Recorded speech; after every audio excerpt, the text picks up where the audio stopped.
श्रीमती मिथिलेश श्रीवास्तव पेशे से high court advocate है और प्रदेश अध्यक्ष महिला अखिल भारतीय कायस्थ महासभा उत्तर प्रदेश एवं महासचिव उच्च महिला अधिवक्ता संघ लखनऊ और कई तरह के सामाजिक कार्यों से जुड़ी है। लगभग 12 वर्षों से अपने संगठन के कार्य कर रही है और उनके संगठन में लगभग 500 से ज़्यादा महिलाएं जुड़ी हुई है और आगे भी संगठन का विस्तार जारी है। उनका कहना है कि आज का समय बेहद चुनौतीपूर्ण है, इसलिए कायस्थ समाज को समाज में अपनी उपस्थिति दर्ज करने के लिए आगे आना चाहिए और राजनीति में भी भागीदारी लेनी चाहिए, क्योंकि भविष्य में कायस्थ समाज के विकास के लिए हमें भी राजनीति का हिस्सा बनना चाहिए। शुरू से ही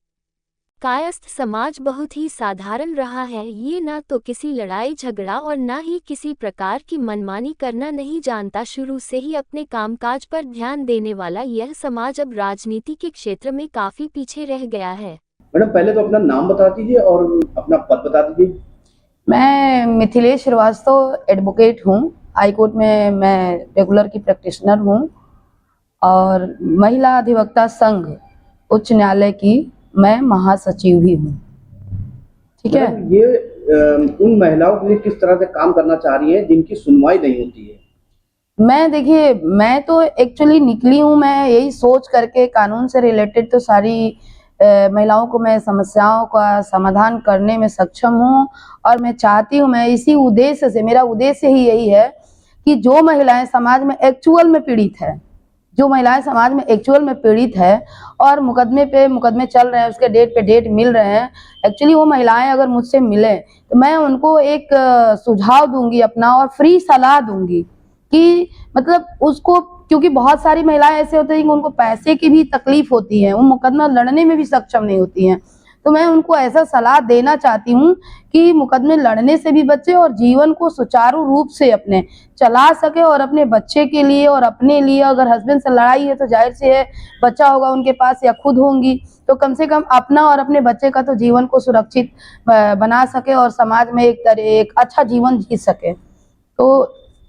यही मेरा मतलब उद्देश्य है। कायस्थों में भी आप काफी पॉपुलर हैं, आप महिला प्रदेश अध्यक्ष भी हैं। जी, मैं क्या कार्य करती हैं? मैं संगठन भी इसलिए ज्वाइन किया, मैं एक्चुअली मेरे कार्य को ही देखते हुए, मेरे मतलब कार्य को ही देखते हुए, मेरे व्यवहार को देखते हुए लोगों ने मुझे इस योग्य चुना मुझे, और मुझे प्रदेश अध्यक्ष महिला का पद मिला। और मैं चाहती हूँ कि प्रदेश अध्यक्ष पद पे जाने के बाद मैं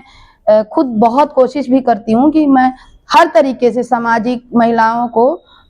जैसे एक हो जाए और संगठित हो जाए तो ही हमें राजनीति में स्थान मिल सकता है, वरना कोई पूछने वाला नहीं है कायस्थों को। भविष्य में आपको मौका मिले राजनीति में आने का तो क्या आप आना चाहोगे? बिल्कुल आना चाहेंगे, हम तो चाहते हैं, क्योंकि देखिए राजनीति एक सबसे बड़ा देश का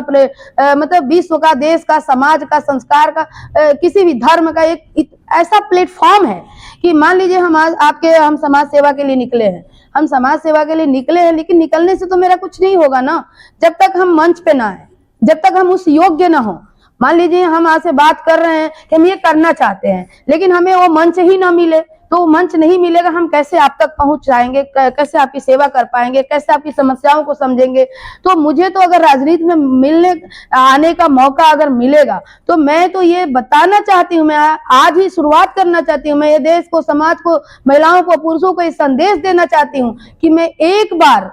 बार अगर राजनीतिक मंच पे मैं आ गई और मैं उस योग्य बनी कभी जीवन में, तो मैं ये वादा करती हूँ कि आने वाला भविष्य मुझे याद करेगा कि हाँ, एक महिला किसी भी पद पे, हम ये नहीं जानते हैं कि राजनीति में मुझे क्या पद मिलेगा या कहाँ पहुंचेंगे या नहीं पहुंचेंगे, ये नहीं जानते हैं, लेकिन ये मेरा संकल्प है मन का कि अगर संजोग बस मैं आई राजनीति में तो मैं